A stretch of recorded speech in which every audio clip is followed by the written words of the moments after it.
Number 7. The Happy Weather Stories Missed Opportunities. There's not a whole lot of those that I can remember, but I'll just name 2 that stick out in my head the most. One of them being that when I talked about the fact that Poe doesn't get a TV event in this special, it's almost like her not getting a TV event in any of the Colors episodes in which the colors are the 4 colors of the Teletubbies: purple, green, yellow, and red. The only one that they managed to get right was Lala being the chosen one for the Colors Yellow TV event.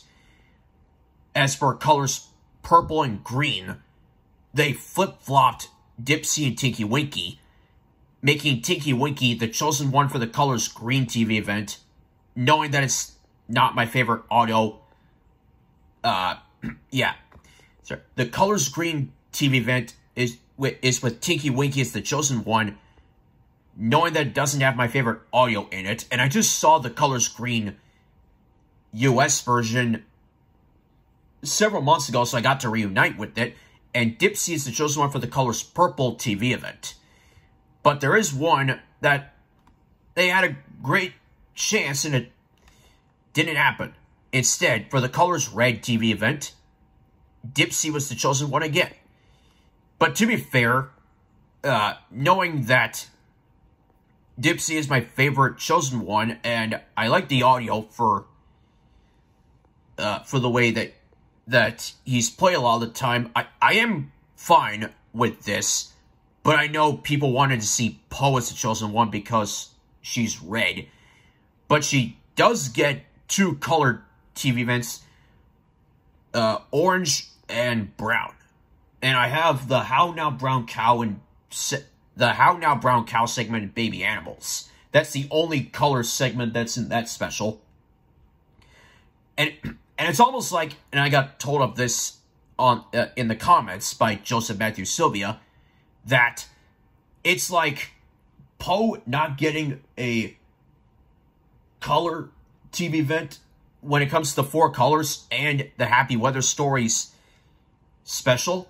It's like Lala not getting a TV event for a US exclusive thing. Like Dipsy's the chosen one for the Children Dancing TV event that never aired on TV.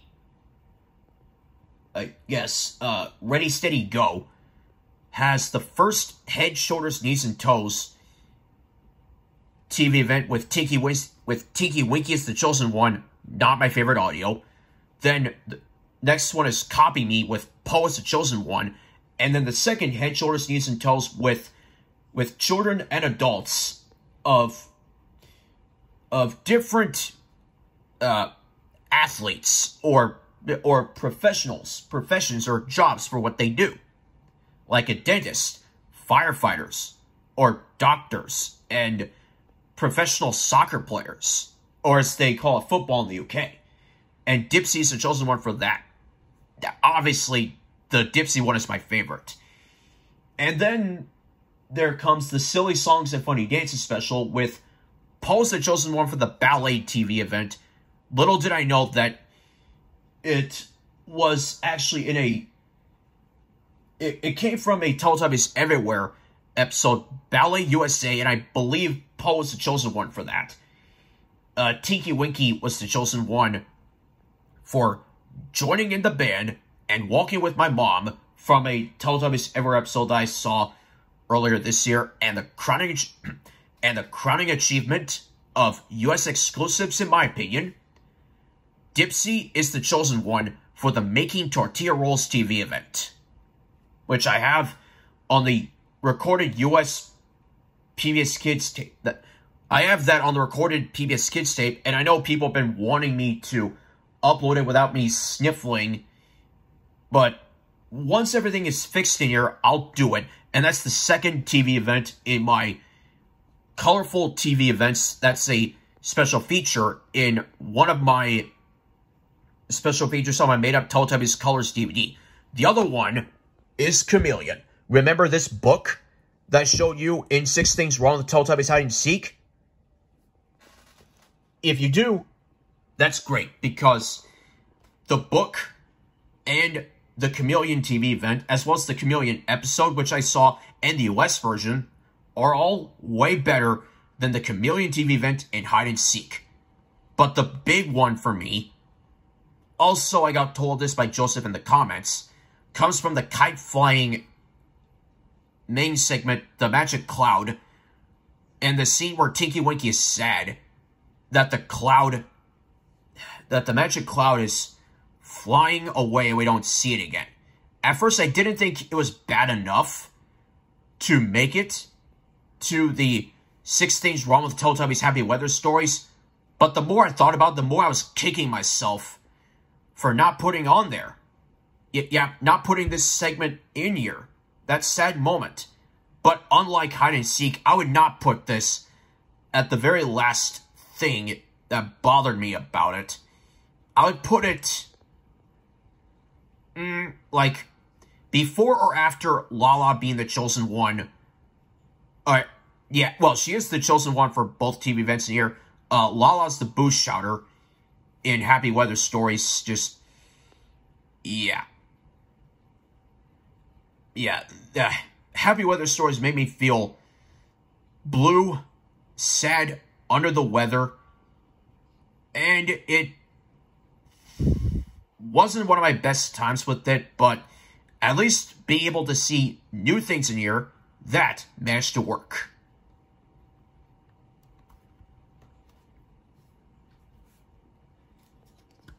Number 6.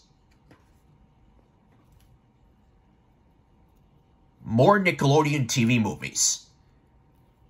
I couldn't think of every Nickelodeon TV movie that I saw as a Nickelodeon fan. Last year, I did my top 13 favorite Nickelodeon TV movies because Snow Day, the Jerry Trainer one, was going to air on TV. So I thought, why not do this? And I knew that, well, before doing the actual list, I have some honorable mentions, and I left off a couple of other movies that I saw, and even if I thought about them, I would not put them on the list. I would put them in the honorable mentions, along with another one that I wanted to see, Escape from Mr. Lemoncello's Library, but plans on that never happened. The 2 movies I left out were Maniac Magee, one of the earliest Nickelodeon original movies that stars Michael Angarano. I don't know how to pronounce it. I'm sorry, Michael. Who you may remember from Sky High and The Forbidden Kingdom.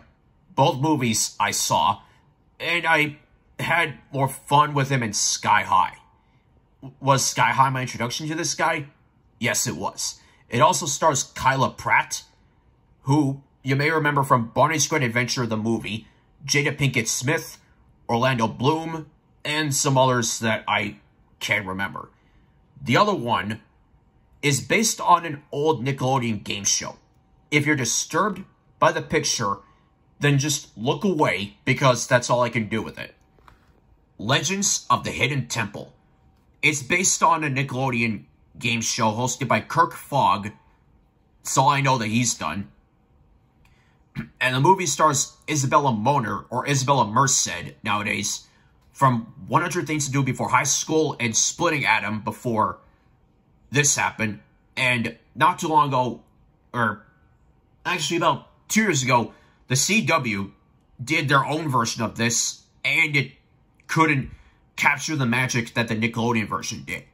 But these days, whenever I think of the CW, my first thought is Nikita, starring Maggie Q, because she's just hot. And, well, Nikita will forever be my favorite thing with Maggie Q in it, mostly in terms of TV shows. In terms of movies that she did, I saw a top 10 Maggie Q movies list, and the number 1 spot went to Live Free or Die Hard, which stars Bruce Willis, Justin Long, Maggie Q, Timothy Olyphant, Mary Elizabeth Winstead, also from Sky High, Cliff Curtis, and some others I don't remember very well for them in it. But as for here, I would rather watch Maggie Q on this show than anything that she's in, because it fits perfect for her, in the same way that I would watch Jennifer Garner as Sydney Bristow on the show Alias. And in Alias, Jennifer wears some interesting wigs to disguise herself as someone to